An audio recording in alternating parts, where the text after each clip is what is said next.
বহুদিন ধরে ট্রেন কিংবা বাসে হেঁকে পেয়ারা বিক্রি করেছেন হকাররা, কিন্তু সেই গ্রামীণ পরিচিতি পেরিয়ে এবার আন্তর্জাতিক মঞ্চে জায়গা করে নিল বারুইপুরের পেয়ারা।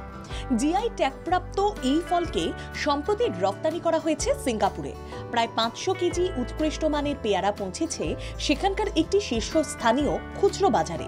কৃষিপণ্যের এই অভূতপূর্ব যাত্রা বাংলার কৃষি অর্থনীতির জন্য এক নতুন অধ্যায়ের সূচনা বলেই মনে করছেন বিশেষজ্ঞরা। ক্ষুদ্র, ছোট ও মাঝারি উদ্যোগ এবং বস্ত্র দপ্তর দ্বারা আয়োজিত হচ্ছে বাংলার তাঁতের হাট। 4 সেপ্টেম্বর থেকে 21 সেপ্টেম্বর প্রতিদিন বেলা 1টা থেকে রাত 9টা পর্যন্ত বইমেলা প্রাঙ্গণ করুণাময়ী সল্ট লেকে বাংলার তাঁতের হাটে পাবেন তাঁতের কিছু অবিশ্বাস্য সৃষ্টি। ক্ষুদ্র, ছোট ও মাঝারি উদ্যোগ এবং বস্ত্র দপ্তর, পশ্চিমবঙ্গ সরকার। আজকে বারুইপুর জিআই ট্যাগ পেয়ারা এটা সিঙ্গাপুরে যাচ্ছে এবং এটা প্রথমবারের জন্য সিঙ্গাপুরে গেল বারুইপুরের জিআই ট্যাগ পেয়ারা।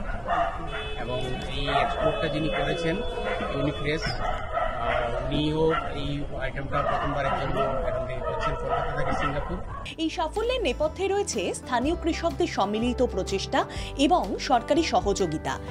এফপিসি কয়েক মাস ধরে কৃষকদের আন্তর্জাতিক মান বজায় রেখে উৎপাদনের প্রশিক্ষণ দিয়েছে। আকার, রং, স্বাদ সবকিছুতেই সমান গুরুত্ব দেওয়া হয়েছে।